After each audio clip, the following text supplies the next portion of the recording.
Hi, I'm Christina. I'm Maya from Bookworm Dreams, and welcome to a new video.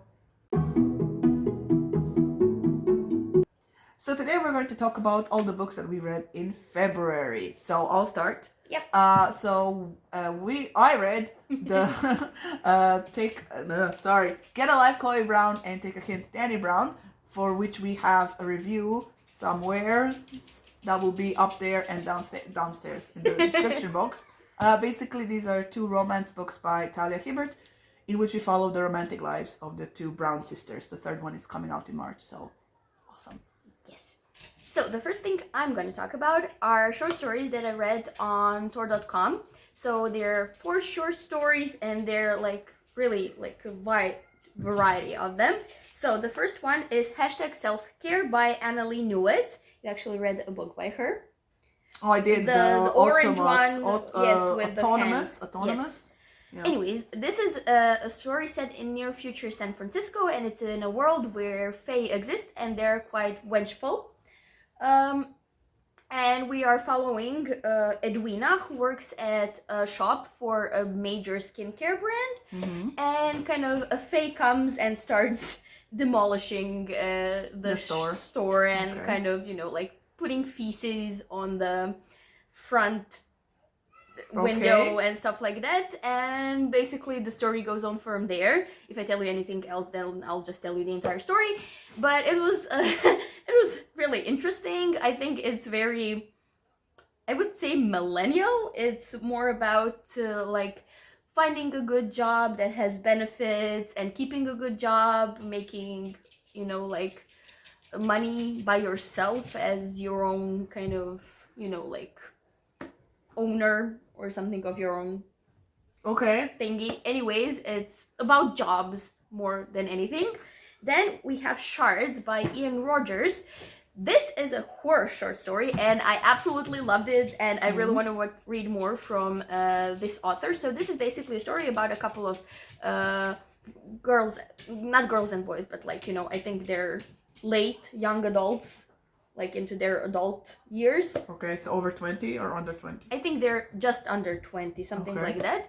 So they go to a cabin in the woods and they find something creepy there, and there's a murder that happens, and this is basically the story about the aftermath of that murder, and it's really disturbing and it's really creepy and it gets you psychologically, and I think this is how you do a story about the cabin in the woods, and I really, really liked it. And then we have All the Children Boogie by Sam J. Miller. So this is the story about Fela and Lori, who kind of bond over their love of music in the Cold War era, and I have to say, the story just went over my head. I didn't understand it. Yeah, I mean, it was interesting, but I didn't get it. I didn't see the point. I will say one thing.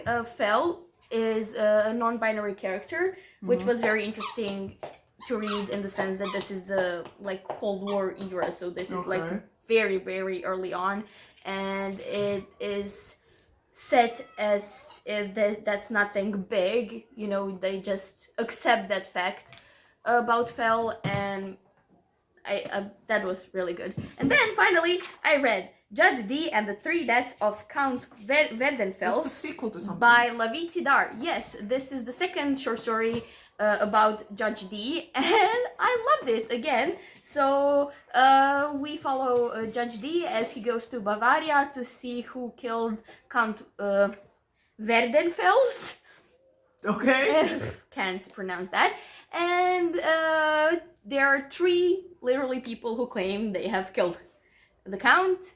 And this is very important in vampire kind of judiciary matters. I don't know, because whoever kills the Count gets all of his possessions, which includes his castle.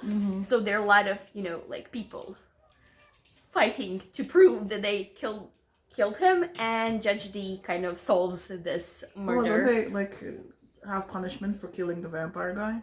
No. But all the people who killed him, are they all vampires? Or the who claimed to killed him are all vampires? One isn't. One isn't. Yeah. Okay. And that's it for my short stories. Another book that I read and she read as well. We read The Throne of Glass by Sarah J. Maas for the Tog-along or Throne of Glass read-along that's happening. All the information will be down below. We will be filming a separate review for this book, so I'm not going to say much. Here just to say that it shows its age. That's it. It does. Okay, now I have another mouthful of things to say. So the next things I read were 2 romance books. So first off, I read a novella, Go Deep, by Readathons, and I love that. Wait, someone talked about this recently.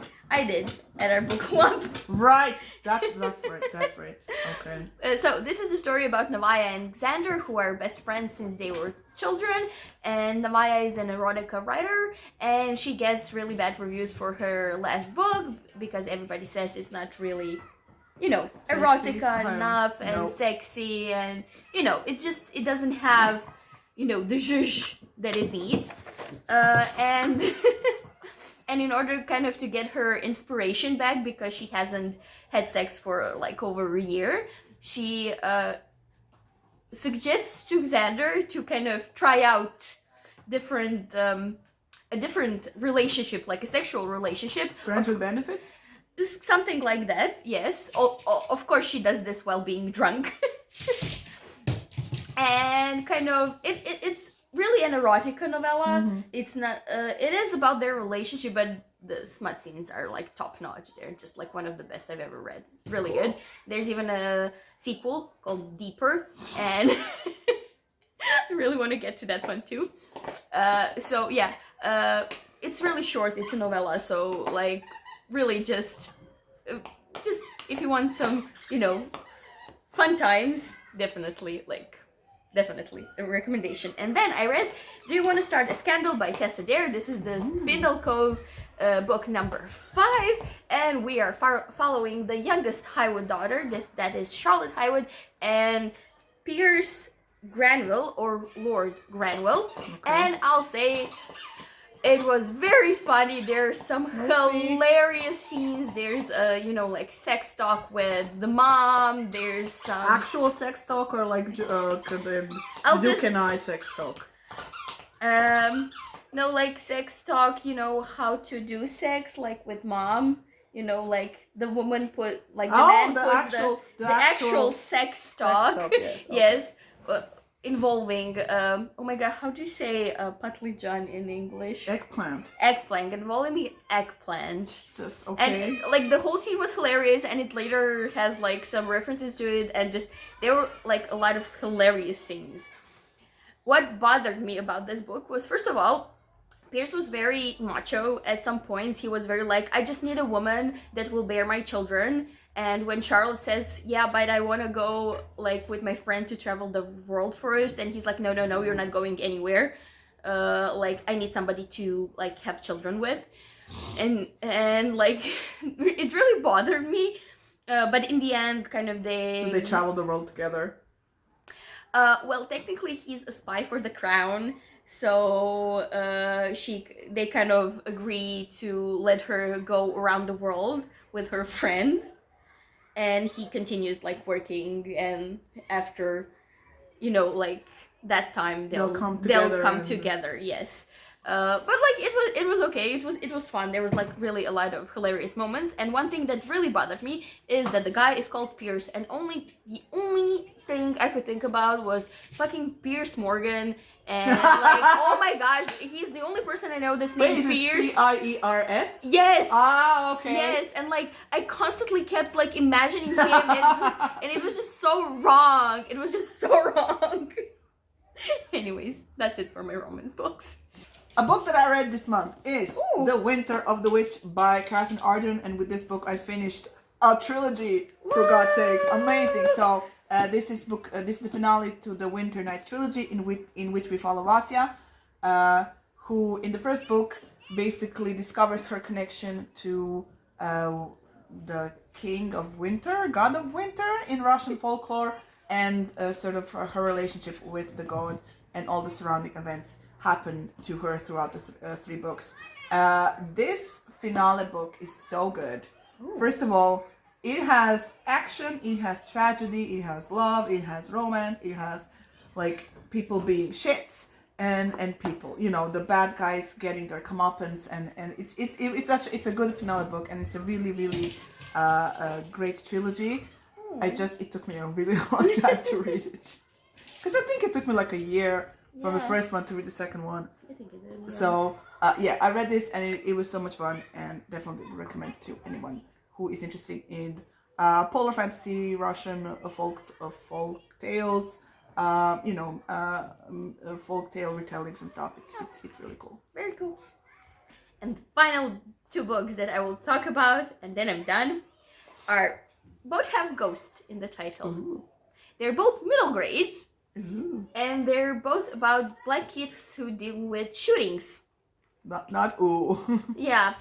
So let's start off with the book that's called Ghost by Jason Reynolds. So this is the story about Castle Cranshaw, or Ghost. That's the nickname he gave himself. So we're following him 3 years, I think, roughly, after his father shot at him and his mom, and he's still dealing with the trauma of that, and he's very upset about it. Wait, is he dead or not? No, okay. He's not dead. Both of them are alive. His dad is in prison, but it was a trauma. We get to see glimpses of the day that it happened, where a ghost was. How did he feel? Like seeing blood and everything, because someone was hurt, but not, like critically. And we kind of follow him as he deals with school, and he finds this running club. I'm not sure what the name is in English, because I read this in Croatian. I think it would be probably the Defenders or something like that, where he kind of finds friends, basically. And he finds a place where he belongs. There's a lot of things that happen in between as he learns to trust these people, but it's a very interesting read. There's 4 books in the series. Actually, I picked this up based off of Shannon's recommendation, Shannon from That's Oppo. I will link her down below. And I really loved it, and I really want to read more. It was just, an interesting way, like, it was interesting to see how a child copes with something like that, and like how he behaved and what he did, and like it was very interesting. And the second book is called Ghost Boys by Jewel Parker Rhodes.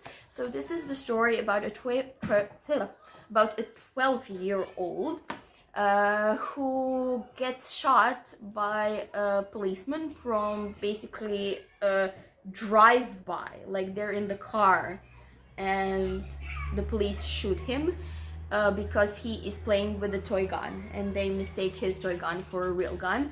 And we follow him as he is dead. He's a ghost. And we follow him as he tries to cope with what happened to him, as he follows his family, and we see how his family deals with it.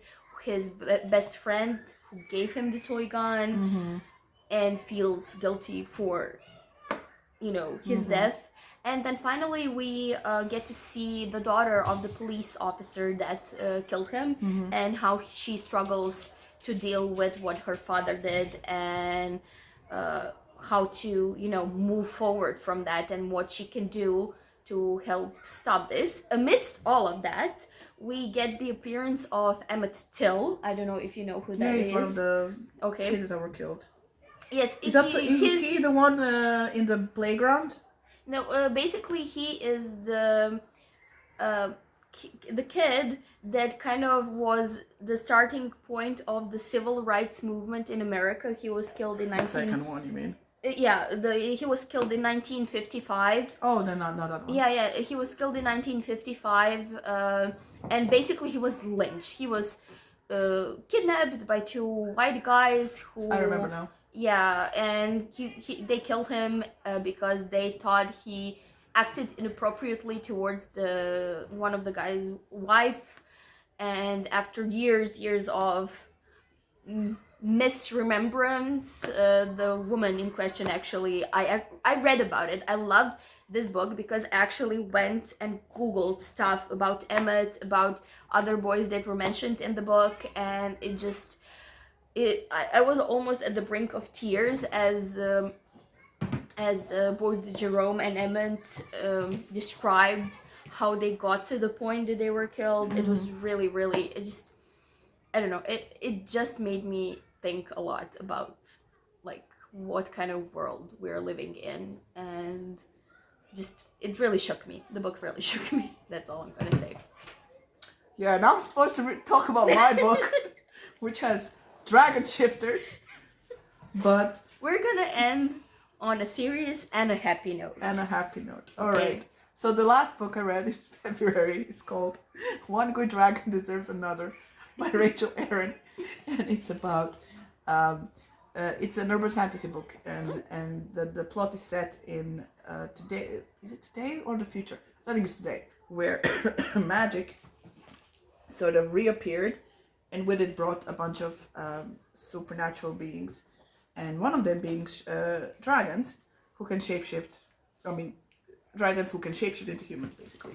And the dragons live, so the dragon clan that we are following lives in the mountains of somewhere very dry, Arizona or something, I don't know, somewhere. And basically the first book of this series, we follow the youngest member of this clan, Julius. He's like 20 something, and his mother just kicked him out of his house because he's not dragony enough, and she sends him away locked in his human body without his magic. Please be quiet. Without his magic, so that he can like learn how to be a dragon and learn how to be more ruthless and treat humans like slaves and so on and so on. But he gets a friend, future mage, and together they deal with something in the first book, I remember. But in the second book that I just read, basically the world expands so much. We learned about other clans. We learned about the strife between them. We learned how there is a place in I think it's in Detroit, that has been taken over by this magical being that people are happy about because the magical being is protecting them against dragons. And everybody hates dragons, and you hunt them and whatnot.